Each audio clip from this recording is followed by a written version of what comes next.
All right, the Braves take on the Mets game one. That's going to be a 3:10 Eastern first pitch in the first of a doubleheader. Both teams are minus a $1.10 with the total at 7 runs. Carlos Carrasco for New York, Charlie Morton for Atlanta. I'm 8-2 in my last 10 Major League Baseball tier package bets on Pt.1. And the link for today's Major League Baseball tier package bet is in the description section below. Not only do I give out free picks right here on YouTube, I also sell my personal bets at BrockPage.com. And if you want to see my current sports betting record, you can do that for free right now by going to my website. It's located right there on the homepage. I also have over 680 members who are signed up and active on that website right now. Now, guys, Charlie Morton's had a real tough start to the season thus far. He's just 1-2 on the year with an ERA of 7 flat. And Morton's biggest problem has been location. He's walked 11 batters already and has a 1.78 whip. Meanwhile, hitting-wise, this Braves lineup has actually had a tough time making contact with the baseball. These guys are amongst the worst in the National League right now in strikeouts per game. Now they're taking on Carlos Carrasco here today, who's actually done nothing but strike batters out himself. He's got 23 Ks already on the season, along with a .95 whip. Meanwhile, offensively, the Mets are amongst the league leaders in team batting average. Jeff McNeil's batting .360 with 13 runs and 39 total bases. Meanwhile, Francisco Lindor and Pete Alonso, they each have 4 home runs apiece. Now, total-wise, the Mets are 7-4 to the under against the NL East this year. Meanwhile, on the other side of things, the Braves are currently 6-5 to the under in their road games. I'm going to go ahead and lean toward the New York Mets minus a $1.10 and the under 7 runs in the first of a doubleheader. Now, I know I shouldn't mention this, but you could be new to sports betting or new to baseball betting. But when teams have a doubleheader, they only play 7 innings in those games. So another factor why we're leaning toward that under in that one. But anyway, once again, New York Mets minus a $1.10, under 7 in the first of a double dip. And with that, moving on, Padres, Guardians, 6:10 Eastern start time. San Diego's minus 145, total 7.5. Mike Clevinger for the Pods, Zach Plesac for Cleveland. Now, Plesac's been a little shaky to start the year. Just a 1-2 record and a 1.31 whip. Now, the Guardians have also done a poor job of scoring at Progressive Field this year. They're currently in the bottom 3 in runs per game at home. And they're also amongst the worst in baseball in home hits. Now, they're taking on Mike Clevinger, who makes his season debut here today. He's going to see his first action since the 2020 season. And Clevinger will most likely get the hook early. And, of course, if he does, the Pods should still be in good shape. The San Diego pitching staff is amongst the league leaders in strikeouts and hits allowed. And, of course, offensively at the plate, Manny Machado, he's been red hot. He's hitting .375 with 4 home runs and an OPS of 1.031. And when it comes to the total on this one, San Diego saw 6 out of their last 7 ball games get over the posted number. Meanwhile, 3 out of Cleveland's last 5 got over the line themselves. I'm going to lean towards San Diego minus 145 and the over 7.5. Next contest, Diamondbacks, Marlins, 6:40 p.m. East. Miami's minus 180, total 7.5.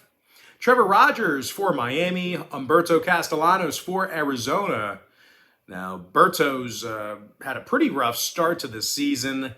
It's a 5.79 ERA and a 1.50 whip. And even if Castellanos does bring his A game, we're looking at an Arizona lineup who's amongst the worst in the National League.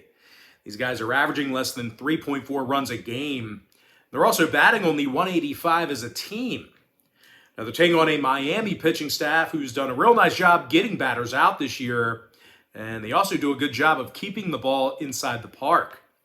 Now, offensively, Jazz Chisholm, there he is right there. That's my guy.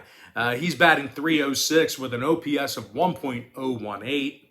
Meanwhile, Joey Wendell's hitting .300 with 6 doubles on the year. And when it comes to the total in this one, Miami's 13-9 to the under for the entire season. Meanwhile, Arizona's gone 67% to the under for the whole year themselves. Plenty of unders between these two teams. I'm going to lean toward Miami minus 180 and the under 7.5. Next ball game, it is going to be Braves-Mets game 2, and that's going to be a 6:40 Eastern first pitch. The New York Mets are minus $1.25, total 7. David Peterson for the Mets in game 2, Kyle Wright for Atlanta. And even though Wright's had a real good start to the season, he's going up against David Peterson, who's been equally as impressive. Now, the Mets lefty comes into today's ball game with a .64 ERA and a 1.00 whip. The Mets are also leading the league in striking batters out at home. Now, they're taking on a Braves lineup who's kind of gone cold on the road here. These guys currently find themselves in the bottom 10 in hits on the road, bottom 5 in road scoring as well. So I'm going to go ahead and lean toward the New York Mets minus $1.25 and the under 7 runs in game 2. And with that, guys, we're going to jump into our next and final matchup for part 1. It is going to be Rangers taking on the Phillies, 6:45 Eastern start time. Philadelphia is minus 175, totals 8.5. Ranger Suarez for Philadelphia, Glenn Otto for Texas. And despite a real good start for Otto, the Rangers have lost 5 out of their last 8. And they already find themselves 6 games below 500. Now, Texas has also had some problems getting on base on the road. These guys are currently in the bottom 10 in the majors in road hits. They're taking on Ranger Suarez here today, who's 2-0 on the year already, along with a dozen strikeouts. Now, the Phillies also play their best baseball at home. They're currently 8-5 straight up at Citizens Bank Park. And they're also in the top 3 in the majors in home scoring. And most of that, of course, is thanks to Kyle Schwarber, who's leading the charge with 7 home runs and 16 RBI. Now, when it comes to the total in this one, Philadelphia is 8-5 to the over at Citizens Bank Park. Meanwhile, Texas saw 5 out of their last 9 on the road get over the posted total as well. I'm going to lean toward Philadelphia minus 175 and the over 8.5. And with that, guys, that's going to do it for me. Don't forget to check me out on BrockPage.com. Now, if you guys do end up getting a membership here today on my website, just keep in mind, you're going to get billed the day you sign up and then the first of every month following that. So if you do end up getting a membership here today on BrockPage.com, you're going to get access to that content every single day all the way through the end of May. I always tell folks in every single video, the earlier in the month you sign up, the better. And guys, if you want to get access to every single bet that I give out on that website, you're going to want to sign up for my board member tier package. But most importantly, guys, got to thank you for joining me right here on YouTube. Really hope you enjoyed all this great free content, all this great free information. And with that said, guys, happy Tuesday to you. Best of luck to you. And I look forward to seeing you later on today on my website at BrockPage.com.